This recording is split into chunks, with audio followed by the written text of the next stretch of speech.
it's going to be hard to prove that she intentionally deceived the lender when there is an email exchange in which the lender confirms that this is not going to be her primary residence.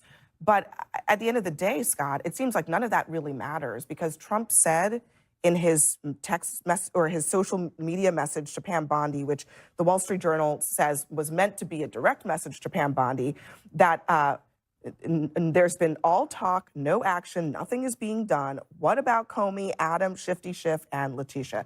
He just told her to prosecute these people, and they're doing it.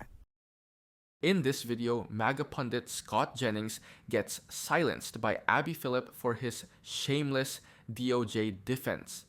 Right from the start, Abby just lays into the absurd narrative Scott tries to float about Trump's latest stunt. She points out how Trump literally told his AG to go after Letitia James, Adam Schiff, and James Comey. And almost immediately after, charges drop.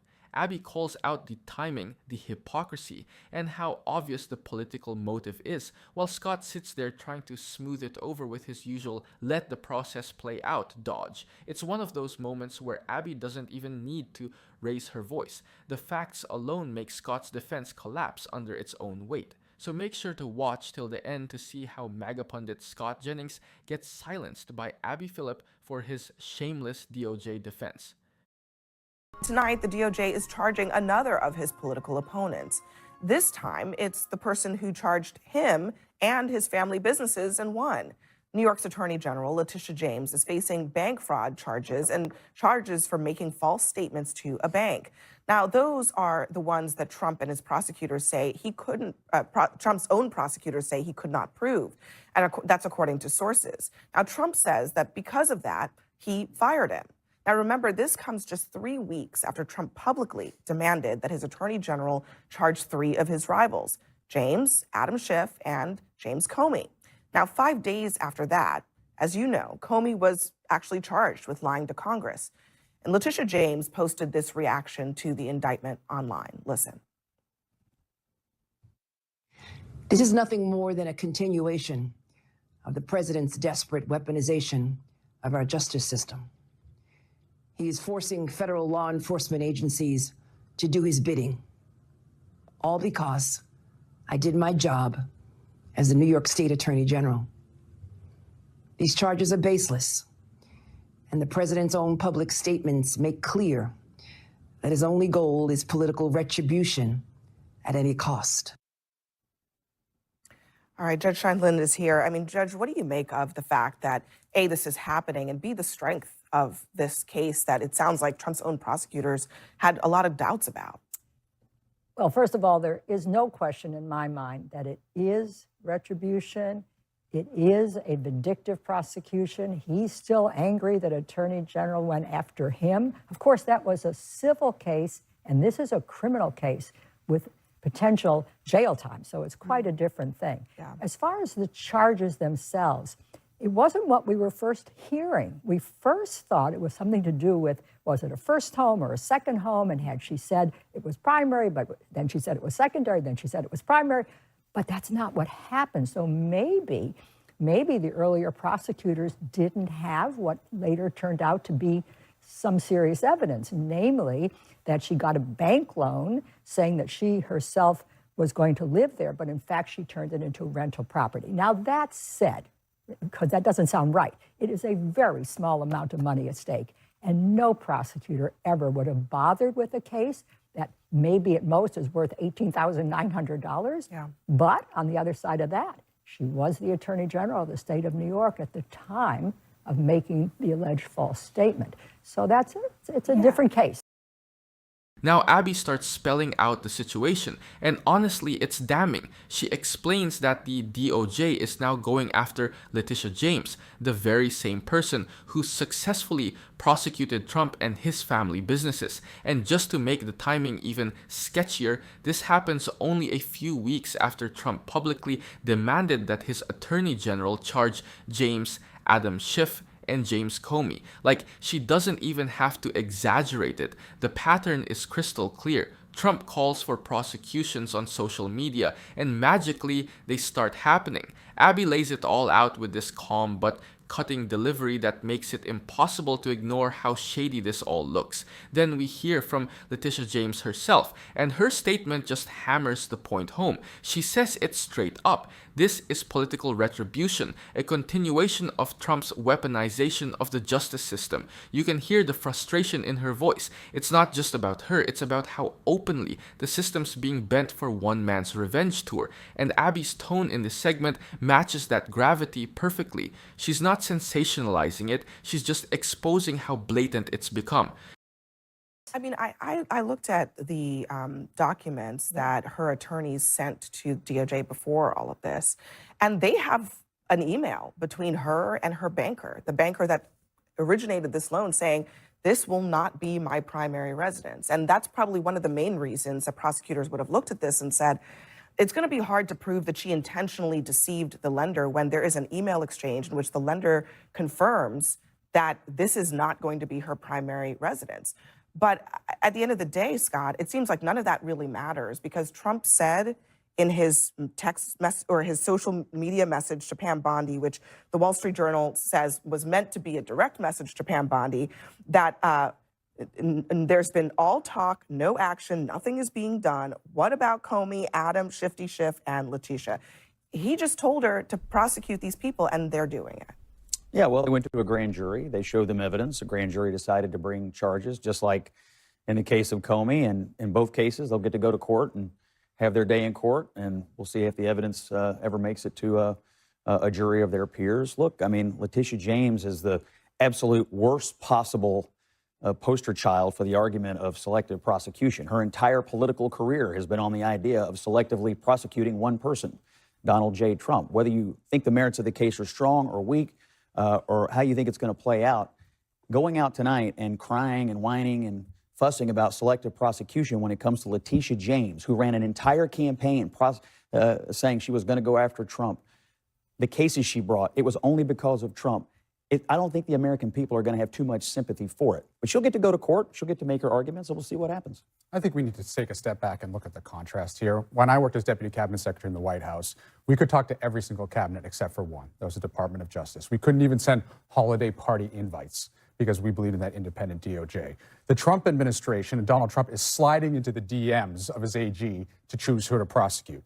He railed against people of color, saying that they were unqualified DEI hires, when he just promoted an associate staff secretary to become U.S. attorney. That's the equivalent of a Pop Warner quarterback starting for the New England Patriots, okay? He's accusing Letitia James of this mortgage fraud. There are 3 cabinet members who committed mortgage fraud that he's just letting fly. So any other president would have been impeached long ago for this kind of action. Somehow we're disregarding it. It's a disgrace. And, you know, the case that Tish brought against the president and his sons she was victorious in court. So whether or not she raised him in campaigning, which lots of people do and other attorney generals have done, she won in court. I also think it's important to be clear that in the documentation and the effort to buy this home, she was always very clear she was buying the home for her niece. So the idea that it then may have been rented to 3 individuals would have been her niece, who she always said she was buying it for. Isn't it a different situation? It's the same property. It's the same property. But the allegation deals with the loan.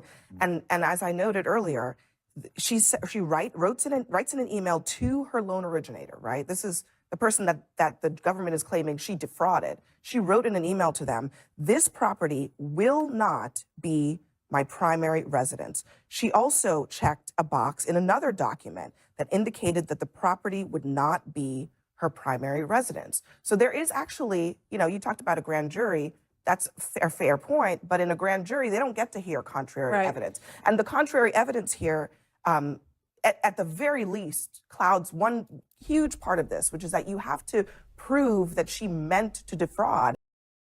So Abby breaks it down with receipts, literally. She points out the email between Letitia James and her banker, where James explicitly says the property isn't her primary residence. That detail alone kills the whole intent to deceive argument prosecutors are clinging to. It's calm but devastating because Abby's not speculating. She's citing proof.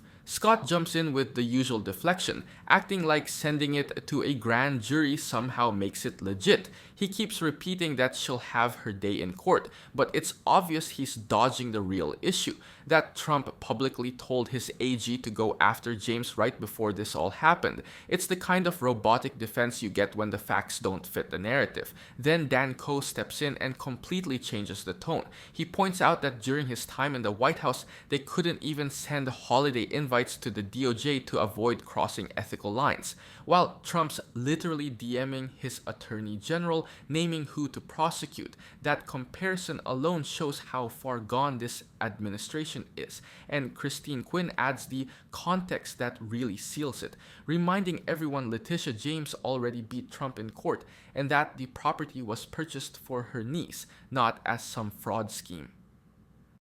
Right. And if she didn't mean to, how could she mean to defraud when then she writes in an email that it's not going to be her primary residence? Well, I mean, here's the problem here. The Letitia James and those folks on the left, like Letitia James, have set the standard in how we handle these types of cases.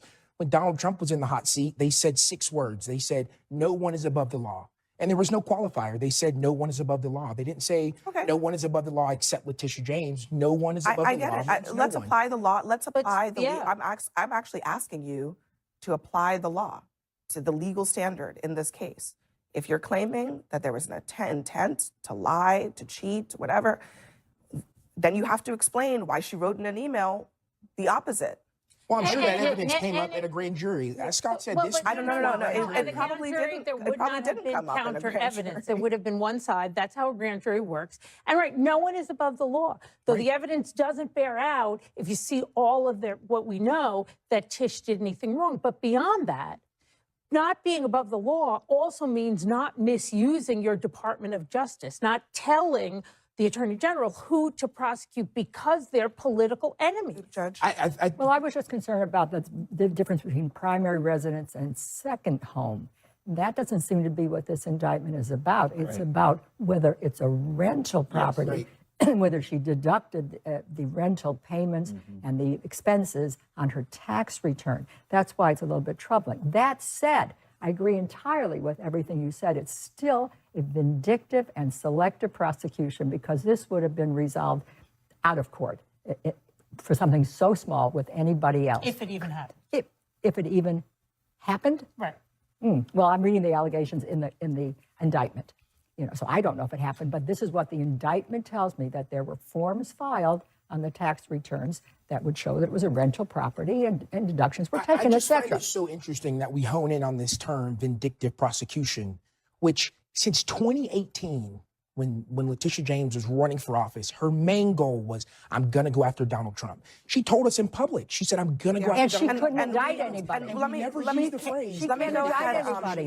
go ahead and play what she. I think we have that sound, right? What she campaigned on that he's referring to. Listen.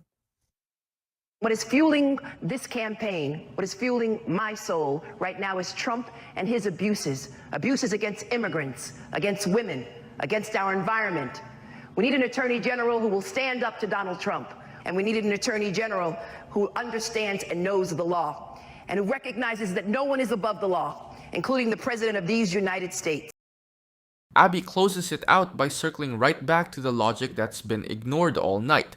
If Letitia James openly wrote in an email that the property wasn't her primary residence, how could there possibly be intent to defraud? It's the most basic legal question, and yet Tim Parrish keeps dodging it with slogans like, no one is above the law. Abby challenges that head on, saying fine, then actually apply the law, don't twist it to serve Trump's grudges. Christine Quinn jumps in to back her up, reminding everyone that no one above the law also means presidents don't get to use the DOJ as their personal weapon, and even Judge Scheindlin, who's measured and factual, agrees that the case looks petty and vindictive, something that would have been handled quietly for anyone else.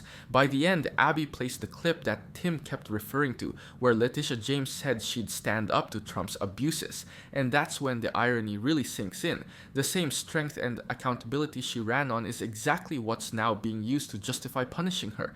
The bias is so blatant it barely needs explaining. That's where the bias creeps in.